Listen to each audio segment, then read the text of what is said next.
Basta na lang ba ganun? Sasabihin nyo, I violated security regulations? Ano yun? Wala naman akong 2 baril. Nung sinabi sa akin na hindi ako pwede pumasok, nag-antay ako. Alam mo, binibigyan ko pa ng pasensya yan si Taas ba yan? Kanina eh. Ngayon hindi na. Nagsinungaling pa siya na I refused daw to leave last night when I did not even know na pinapaalis ako. Ang sinabi lang sa akin, papatayin ang kuryente. Which I said, okay lang. Kasi may flashlight naman ako. Hindi ko naman kailangan ng kuryente. Tapos kanina sa media, pinapalabas nila na nag I locked myself doon sa kwarto. Of course, nag-lock ako kasi natutulog na ako.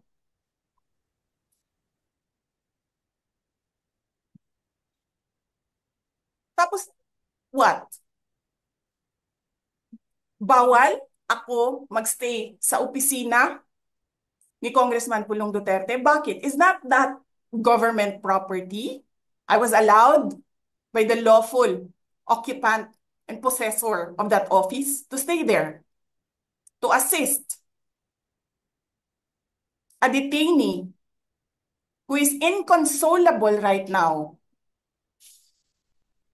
na hindi mo na alam kung yung sakit niya sa likod is a heart attack o ano, kasi hindi nila pinapapasok yung doktor, 'di ba? So yes, hinahanap ko kanina. Sabi ko, where is this permission from the speaker? Na meron kayong committee hearing kanina in the dead of the night to give an order na i-commit doon sa correctional facility. And where is the rule that says kapag may violation sa detention facility ay ililipat sa correctional facility? Ano yun? You make rules as you go along? Ano yun? Di ba dapat sa demokrasya, there's a rule of law? And then they make rules as they go along? Kung ano lang, whatever pleases the speaker, get her out of the House of Representatives kasi hindi siya dapat nandiyan. Bakit? Pagmamayari niyo ba itong compound na ito? And then sasabihin pa nila sa akin na there is a threat to my life inside the batasang pambansa? Why is there a threat to my life?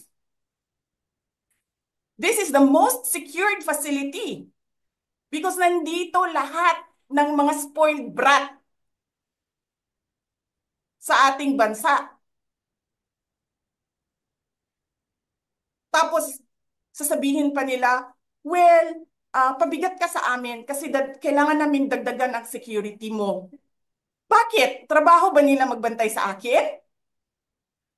Eh di ba trabaho ng DPSPG yon? Na may I just say, binabawasan nila ng binabawasan araw-araw?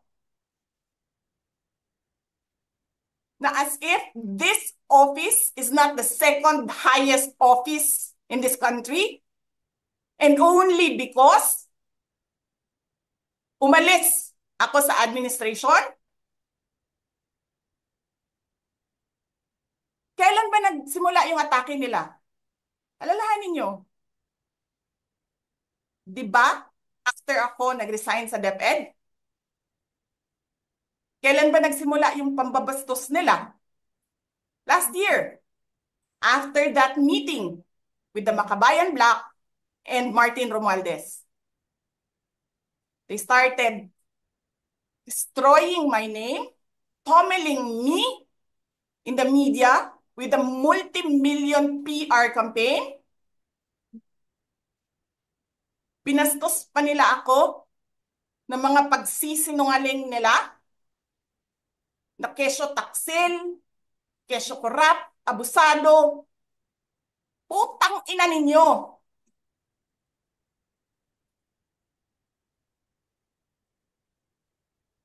Sino ang korap? Yung mga congressman na yan na nag-hearing, anong sinasabi nila? Pagkatapos, pag na-off na ang mic, pag wala ng media, pasensya na kayo ha, kailangan kasi namin ng pera. Mag-eleksyon na kasi. Pakisabi kay Sara ha, hindi ko naman gusto tong ginagawa ko eh. Hindi mo pala gusto ginagawa mo eh. Bakit mo sinisira pangalan ko?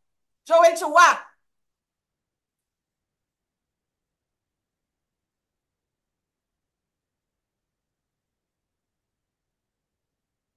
Ganyan. Ganyan ang bansa.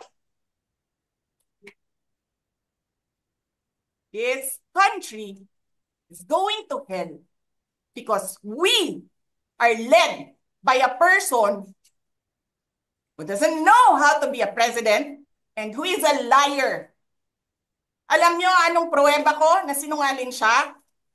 Tinanong ko, dalawang businessman. Matagal na sa negosyo ng bigas. Because I was concerned. This is a campaign promise. 20 pesos na kilo ng bigas. And so, I really sat down and talked to a businessman. Sabi ko, sabihin mo sa akin, kung magagawa ba yung 20 pesos? Sabi niya, hindi. Napaka-imposibleng gawin yan.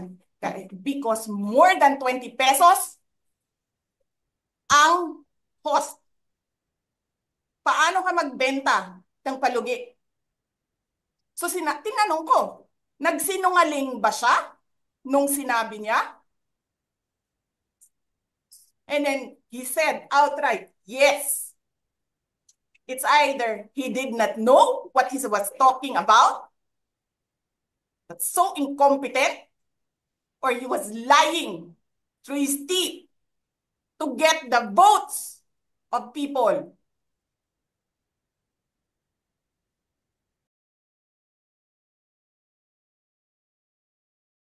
Martin Romualdez, Lisa Marcos, Bongbong Marcos.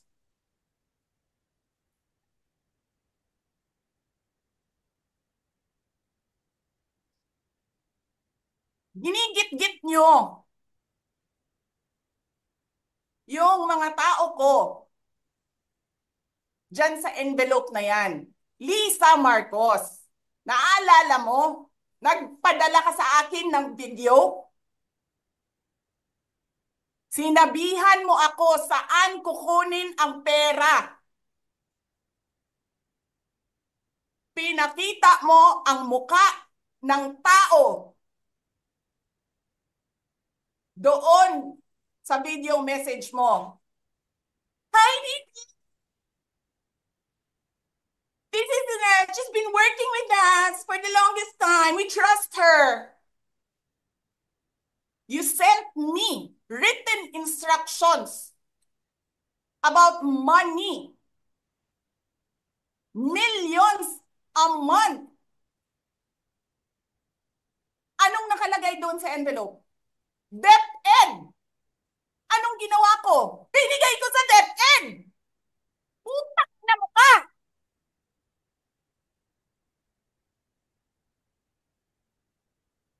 Wala ka ngang posisyon sa gobyerno. Namimigay ka ng pera ng gobyerno eh.